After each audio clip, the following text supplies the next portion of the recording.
Hey guys, I'm just going to walk you through the poem Thanatopsis by William Cullen Bryant. This is an example of early romantic poetry. Bryant wrote this poem when he was just 17 years old.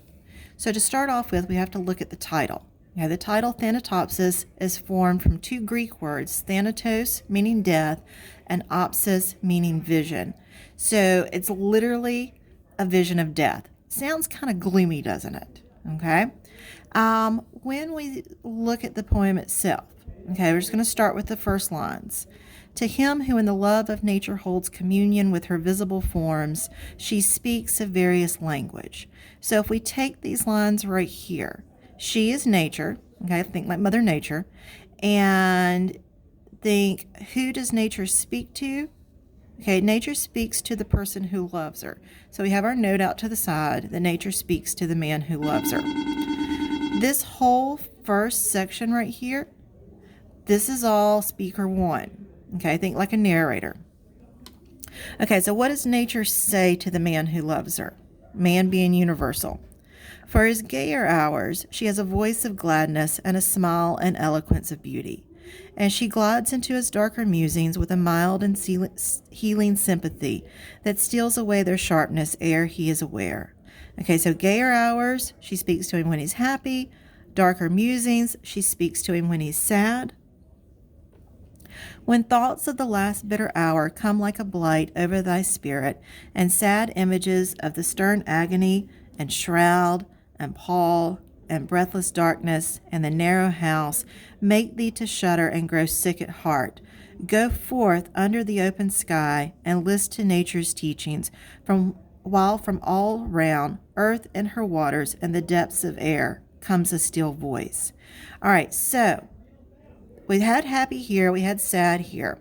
Now we're looking at when thoughts of the last bitter hour. That would be death. Okay, so when you're scared of death and you think about all of these sad images right here that deal with death, like a shroud, which is a burial gown, a pall, which is the cloth that would be put on top of a coffin, the narrow house, which is the coffin. Okay, when you're scared of death, go to nature. Go forth under the open sky and listen to nature's teachings. Okay, when we get down here, we've got this dash. This is letting us know as readers that the speaker changes. We had our speaker one up here, our narrator. Now we've got nature speaking to us. Okay, so what is nature going to say? Yet a few days, and thee the all-beholding sun shall see no more in all his course, nor yet in the cold ground where thy pale form was laid with many tears, nor in the embrace of ocean shall exist thy image. Basically, you're going to die. Your image is not going to exist anymore. Earth that nourished thee shall claim thy growth to be resolved to earth again. Okay, this is kind of like the life cycle, like the phrase ashes to ashes, dust to dust, that the earth has nourished you for your life, and now that you are dead, you will go to be part of the earth again. And, lost each human trace, surrendering up thine individual being, shalt thou go to mix forever with the elements, to be a brother to the insensible rock and to the sluggish clod, which the rude swain turns with his share and treads upon. The oak shall send his roots abroad and pierce thy mole. So that when you die, the idea is repeated that you become a part of the earth again. You become a brother to the rock.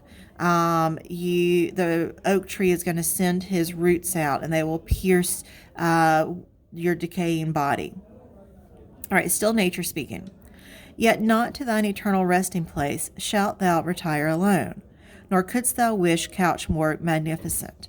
Thou shalt lie down with patriarchs of the infant world, with kings, the powerful of the earth, the wise, the good, fair forms and hoary seers of ages past, all in one mighty sepulchre.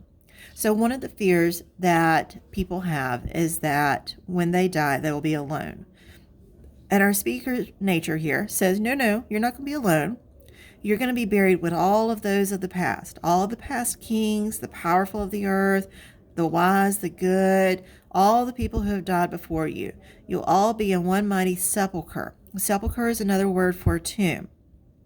All right, so what does this tomb look like? That's what the next lines tell us. The hills, rock-ribbed and ancient as the sun, the vales, stretching in pensive quietness between, the venerable woods, rivers that move in majesty, and the complaining brooks that make the meadows green, and poured round all old ocean's gray and melancholy waste, are but the solemn decorations, all of the great tomb of man. So all of this, the rock-ribbed hills, the vales that are pensive and quiet, the wise woods, the complaining brooks, all of these things. There's beautiful. It's all aspects of earth. So this is the most beautiful tomb that you could ask for because you are a part of the earth. The golden sun, the planets, all the infinite host of heaven are shining on the sad abodes of death through the still lapse of ages. All that tread the globe are but a handful to the tribes that slumber in its bosom. So again, the whole idea is that you're not alone. You're going to be with all of the people who have died previously, and that's a whole lot of people. Think beginning of time till now. Take the wings of morning and the barking wilderness, or lose thyself in the continuous woods where rolls the Oregon and hears no sound, save his own dashings.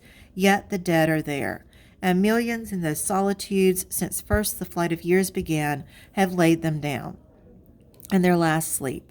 The dead reign there alone. Okay, so again, repeating the same idea. You are not alone. Millions and millions of dead. All right, another fear.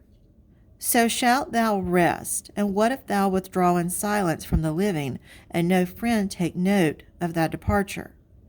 Okay, so what if you die and no one notices your death? Nature tells, all that breathe will share thy destiny. The gay will laugh when thou art gone, the solemn brood of care plod on, and each one as before will chase his favorite phantom. Yet all these shall leave their mirth and employments, and shall come and make their bed with thee.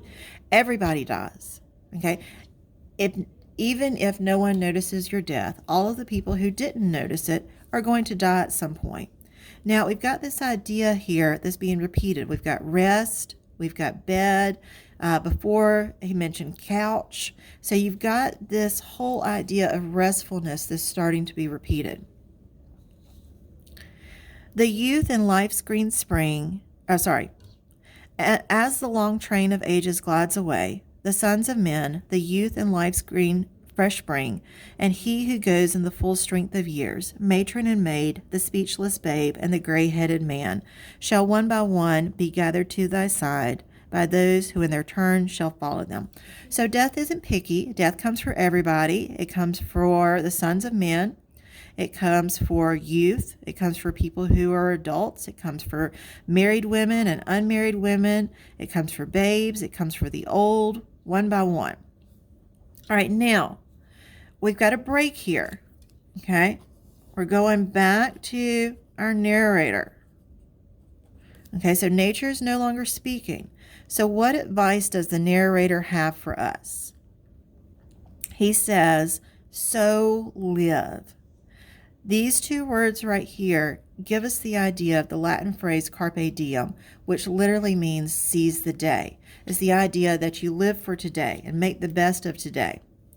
So our advice from our speaker, so live that when thy summons comes to join the innumerable caravan that moves to that mysterious realm where each shall take his chamber in the silent halls of death, thou go not like the quarry slave at night, scourged to his dungeon.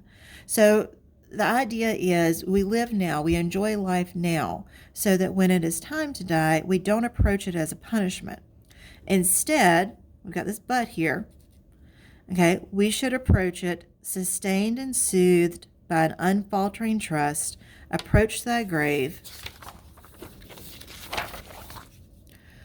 like one who wraps the drapery of his couch about him and lies down to pleasant dreams.